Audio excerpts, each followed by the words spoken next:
पूरी किताब का निचोड़ लेकर आया हूँ, वो भी ट्रिक के साथ। वीडियो में आगे बढ़ने से पहले आप सभी को अपना नोट्स दिखाते हैं और फिर आज की क्लास स्टार्ट करते हैं। मेरा विश्वास है कि वीडियो देखने के बाद आज के बाद आप सभी को भक्ति काल के कवियों और उनकी रचनाओं को याद करने के लिए कोई भी दिक्कत आपके पास नहीं रहेगी। तो देखिए, हमने यहाँ पर भक्ति काल का पहले पूरा विवरण इस तरह से जो है फ्लो चार्ट के माध्यम से आप सभी को यहाँ पर बनाकर दिखाया। अभी इसको समझाएंगे भी, ठीक। उसके बाद उनकी भक्ति काल की जो रचनाएं हैं वो यहाँ पर आपकी हैं, और रचनाओं को याद करने का जो ट्रिक है वो इस तरह से हमारे पास है। यानी आपको मेरे नोट्स में एक चीज़ तो दिख गया कि जो भी रचनाएं होंगी वो काफ़ी अच्छे से आप सभी को याद भी हो जाएंगी। हमारा आज का वीडियो केवल और केवल भक्ति काल पर आधारित है, लेकिन आप सभी को पता होना चाहिए कि हिंदी काव्य साहित्य, हिंदी पद्य साहित्य का जो है भक्ति काल एक भाग है। तो हिंदी पद्य साहित्य को कितने भाग में बांटा गया है, 1.5 मिनट खर्च करके पहले आप वो वाला भी देख लीजिए। हालांकि हमने उस पर एक अलग वीडियो बनाया है, लेकिन आप वो भी देख लेंगे तो ज़्यादा सही रहेगा, ठीक। तो चलिए पहले उसको बताते हैं, फिर हम भक्ति काल पर आकर आपको पूरी बात समझाते हैं, ठीक। देखिए, आप सभी को मालूम है कि जो हिंदी पद्य साहित्य का विकास है, जो हिंदी का पद्य साहित्य है, उसका जो विकास है, उसका काल विभाजन यानी उसके समय का जो बंटवारा है वो कितने भाग में किया गया है, 4 भाग में। पहला भाग आदिकाल या वीरगाथा काल, दूसरा भाग भक्ति काल या पूर्व मध्य काल, तीसरा भाग रीति काल या उत्तर मध्य काल, चौथा भाग आधुनिक काल, ठीक। फिर जो आपका भक्ति काल है इसको 2 भाग में बांटते हैं, निर्गुण भक्ति धारा और सगुण भक्ति धारा। और निर्गुण मतलब जो भगवान को नहीं मानते हैं वो निर्गुण भक्ति धारा के मतलब कि रूप में आएंगे, और जो भगवान को अवतार के रूप में मानते हैं वो सगुण भक्ति धारा के रूप में आएंगे। इसमें 2 शाखाएं हो जाएंगी, ज्ञान मार्गी और प्रेम मार्गी, और इसमें एक शाखा होगी राम भक्ति, और इसमें भी 2 शाखा होगी, राम भक्ति और कृष्ण भक्ति शाखा। रीति काल को 2 भाग में बांटा गया है आपका, रीतिबद्ध और रीति मुक्त। और आधुनिक काल को आप सभी का जो है कितने भाग में बांट दिया गया है, 5 भाग में बांट दिया गया है। भारतेंद्र युग, द्विवेदी युग, छायावाद, प्रगतिवाद और प्रयोगवाद और नई कविता का युग, ठीक। तो आई होप कि आपको ये पूरा समझ में। अगर आपने वो वीडियो नहीं देखा तो इतना पहले स्क्रीनशॉट ले लीजिए। उसके बाद हमारा यहाँ पर जो है आदिकाल, जो पहला वाला काल है, आदिकाल का हम अन्य नाम जान लेते हैं। तो आदिकाल के अन्य नाम चारण काल हैं, संधि काल है, बीजोपन काल है, प्रारंभिक काल है, और इसको वीरगाथा काल तो कहते ही कहते हैं। इसकी विशेषताओं की बात करें तो ऐतिहासिक ग्रंथों का वर्णन है, इसमें वीर रस की प्रधानता के वर्णन है, रासो ग्रंथों की प्रधानता का वर्णन है, आश्रयदाता राजाओं की प्रधानता है, युद्धों का सजीव चित्रण है। इस विशेषता को याद कैसे करेंगे, एक ट्रिक है, ए वीर आयु। ए माने ऐतिहासिक ग्रंथों का वर्णन, वी माने वीर रस की प्रधानता, र माने रासो ग्रंथों की प्रधानता, आ माने आश्रयदाता राजाओं की प्रधानता, और यू माने युद्धों का सजीव वर्णन। ये आदिकाल की प्रमुख विशेषताएं हैं। अच्छा बच्चों, हमें तो पढ़ना था भक्ति काल, ठीक, लेकिन आदिकाल की प्रमुख रचनाओं को अगर ध्यान से देखा जाए तो ये यहाँ पर 6 रासों से संबंधित रचना है, उसके अलावा 6 और रचनाएं। आप इसका स्क्रीनशॉट लेकर इसको तैयार कर लीजिए। आज का पूरा फोकस हमारा था भक्ति काल पर, तो अब हम पूरा फोकस करेंगे किस पर, भक्ति काल पर। सबका ध्यान जो है इस पर अब अच्छे से केंद्रित हो जाना चाहिए। तो देखो बच्चों, जैसा कि अभी आपने पीछे भी देखा, जब हमने पूरा इसका ओवरऑल जब मैं शुरू से बताया तो उसमें भक्ति काल को कितने भाग में बांटा गया, 2 भाग में, निर्गुण और सगुण, यानी निर्गुण काव्य या निर्गुण भक्ति धारा और सगुण भक्ति धारा, या फिर इसको निर्गुण काव्य और सगुण काव्य के रूप में बोल सकते हैं। तो कुल मिलाकर निर्गुण और सगुण 2 भाग में भक्ति काल आपका बटेगा। निर्गुण काव्य है जो है उसमें आपके 2 भाग बनेंगे, ज्ञानाश्रयी शाखा और एक प्रेमाश्रयी शाखा। ज्ञानाश्रयी शाखा जो है वो संत बोले जाएंगे जो ज्ञान प्रदान किए हैं, और प्रेमाश्रयी शाखा जो प्रेम के बारे में बात किए हैं वो सूफी संत बोले जाएंगे, ठीक। सगुण भक्ति धारा में एक राम भक्ति शाखा के कवि आएंगे और कृष्ण भक्ति शाखा के, यानी यहाँ राम के बारे में बताने वाले आएंगे, इसमें कृष्ण के बारे में बताने वाले आएंगे, ठीक। अब ज्ञानाश्रयी शाखा में संतों के अगर नाम लें यहाँ पर भक्ति काल में, तो सबसे प्रमुख कवि जो हैं आपके कबीर, गुरु नानक, रामानंद और रैदास। कबीर, गुरु नानक, रामानंद और रैदास। फिर सुनिए, कबीर, गुरु नानक, रामानंद और रैदास। प्रेमाश्रयी शाखा की बात करें तो सूफी संत होते हैं। इसमें मलिक मोहम्मद जैसी का नाम सर्वोपरि है, सबसे ऊपर है। कुतुबन का नाम है, उस्मान का नाम है, ये बात ध्यान दीजिएगा, ठीक। सगुण भक्ति काव्य में बात करें तो राम भक्ति शाखा में दो प्रमुख कवि हैं, तुलसीदास और नाभादास। तुलसीदास, नाभादास। कृष्ण भक्ति में सूरदास, मीराबाई और रहीम। आपने इनको बहुत बार वैसे भी सुना होगा, तो एक बार इसको आप फिर से रिवाइज करिए।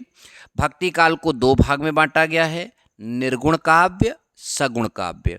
निर्गुण काव्य को दो भाग में बांटा गया है, ज्ञानश्रेयी शाखा, प्रेमाश्रयी शाखा।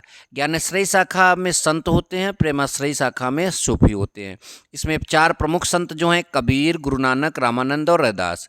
सूफी जो हैं वो मलिक मोहम्मद जैसी, कुतुबन और उस्मान। सगुण काव्य की अगर हम बात करें तो इसमें दो शाखाएं आएंगी, राम भक्ति शाखा और कृष्ण भक्ति शाखा। राम भक्ति शाखा में दो प्रमुख कवि, तुलसीदास और नाभादास। कृष्ण भक्ति शाखा में जो तीन प्रमुख कवि, सूरदास, मीरदास नहीं, मीराबाई और रहीम। आई होप कि ये पार्ट आप सभी को बेहतर समझ में आए, इसका स्क्रीनशॉट ले सकते हैं।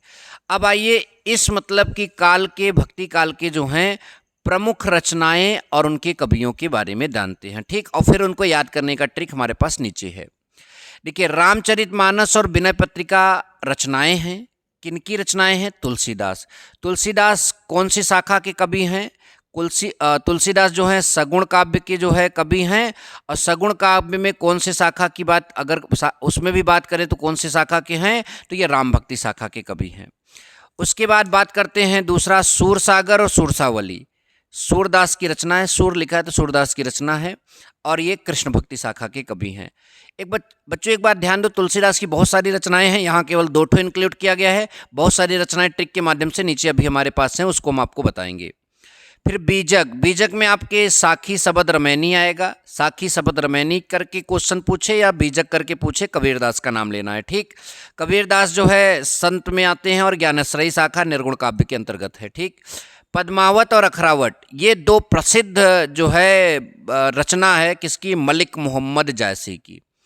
मधुमालती मंझन की रचना है, मंझन भी इसी भक्ति काव्य से है। यहाँ पर हमने उन कवियों को दिखाया था अभी जो आपने पीछे देखा, जो महत्वपूर्ण थे। उसके अलावा भी उसमें और थे जिसमें से मंझन का नाम भी है। कुतुबन का नाम तो अभी आपने देखा ही, कुतुबन जो थे आपके प्रेमाश्रयी शाखा में थे, उनकी एक रचना है मृगावती। रसमंजरी, रूपमंजरी नंददास की रचना है। नंददास भी भक्ति काल के कवि हैं। रहीम सतसई, सिंगार सतसई जो है रहीम दास की रचना है। राग गोविंद, गीत गोविंद, यानी गोविंद, गीत गोविंद का टीका, गोविंद नाम आएगा तो मीरा का नाम जरूर आएगा। गुरु ग्रंथ साहिब गुरु नानक ने लिखा है। बानी जो है रैदास ने लिखा है। अष्टयाम जो नाभादास, अष्टयाम में भगवान राम की दिनचर्या के बारे में बताया गया है और नाभादास ने लिखा है। तो ये भक्ति काल की प्रमुख रचनाएं और उनकी कवियों की बात हो गई। अच्छा, ये भी बात समझ में आया गुरुजी, आगे बताइए। अब देखो बच्चों, हमारे पास यहाँ पर ट्रिक है। ट्रिक किसका है? ट्रिक तुलसीदास की रचनाओं का है। तुलसीदास की हमारे पास रचनाएं पहले गिन लेते हैं। 1 2 3 4 5 6 7 8 9 10 11। 11 प्रमुख रचनाएं तुलसीदास की हमारे पास हैं क्या? जानकी मंगल, पार्वती मंगल, दोहावली, कवितावली, विनय पत्रिका, रामचरितमानस, रामलला नहछु, रामज्ञा प्रश्न, बरवे रामायण, वैराग्य संदीपनी और कृष्ण गीतावली। अच्छा, बहुत बढ़िया। ट्रिक क्या है? जापान के दो कवि राम व कृष्ण के जैसे हैं। अब ये ट्रिक है इसको याद करने का। जा मतलब जानकी मंगल, पा मतलब पार्वती मंगल, और यहाँ ना का कोई अर्थ नहीं। फिर का मतलब, के मतलब कवितावली, फिर फिर उसके बाद जो है दो मतलब जो है आपका दोहावली।